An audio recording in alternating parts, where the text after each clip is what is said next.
LDC, donc sur plutôt la partie SNV en Normandie. Et donc j'ai été recrutée comme adjoint responsable atelier. Donc j'ai des missions d'amélioration continue et des missions de planification de production, donc notamment de planification de matière. J'agis vraiment de manière globale sur la partie récupération des animaux d'élevage, en élevage, jusqu'à la mise en barquette. Donc vraiment des missions d'ordonnancement global. Ce que j'aime bien dans ce métier, c'est que je travaille autant avec la matière, l'humain et les machines. Donc c'est vraiment une diversité au quotidien. Aucune de mes journées ne se ressemble, donc ça, quand on aime bien casser la routine, c'est ce qu'il faut.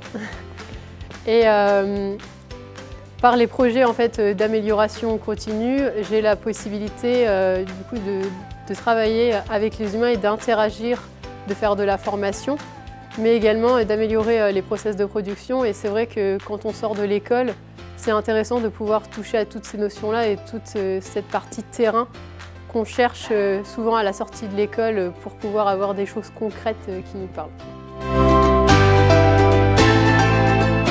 Donc en fait, moi j'ai commencé par une prépa BCPST, donc biologie, physique, chimie, sciences de la terre. C'est une prépa en fait scientifique. Je l'ai faite à Orléans, donc 3 ans de prépa pour préparer de base le concours vétérinaire, que je n'avais pas eu, mais j'avais anticipé en passant d'autres concours, dont les concours ingénieur agroalimentaire et agronomie. Ensuite, j'ai intégré Oniris, non pas par choix de l'école, mais plus par rapport à la distance, parce que je voulais conserver mes activités sportives du week-end. Donc c'était l'école qui se trouvait la plus proche de la Normandie. Et aujourd'hui, je n'ai pas de regrets parce que je n'étais pas forcément attirée par l'agroalimentaire. Mais justement, Oniris m'a permis de découvrir tout ce panel qu'on a, contrairement à l'agronomie qui est quand même plus fermé autour de l'agriculture. Et justement, découvrir des métiers en fait, que je ne connaissais pas. Parce qu'aujourd'hui, l'agroalimentaire n'est clairement pas mis en avant autant sur la période lycée que même sur la période post-bac. Et justement, j'ai été très surprise et très agréablement surprise. Donc j'ai fait mes 3 années à Oniris. Et ensuite, j'avais fait mon stage de 2e année donc justement chez SNV. Et à la suite de ce stage, ils m'ont proposé de faire un contrat de professionnalisation pour ma 3e année. Donc contrat de professionnalisation qui était intéressant parce qu'il permettait de passer 3 mois de plus dans l'entreprise, donc de traiter un sujet dans sa globalité.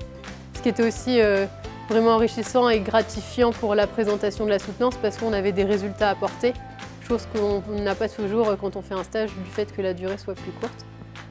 Et donc à la suite de cette alternance, ils m'ont proposé justement le poste d'adjoint responsable atelier. Le premier conseil, c'est de ne pas avoir d'a priori, notamment sur l'agroalimentaire. Et je le dis parce que j'étais la première à en avoir, parce que les médias ne favorisent pas non plus à mettre l'agroalimentaire en avant. Puis les 2 autres conseils, ce serait d'oser, ne pas se mettre de barrière en se disant non, j'en suis pas capable, ou ah, c'est peut-être un petit peu trop ambitieux. Et donc du coup de se dire bon allez, je fonce et clairement l'agroalimentaire pour ça c'est top, c'est qu'il y a une diversité de métiers assez extraordinaire. Et en plus, souvent dans les grands groupes, il y a une transversalité possible de se dire je commence en production mais après je pars en qualité. En fait, il ne faut pas se restreindre en se disant ah oui mais je ne sais pas si la production ou si la R&D ça me plaît parce qu'en fait on peut bifurquer sans souci.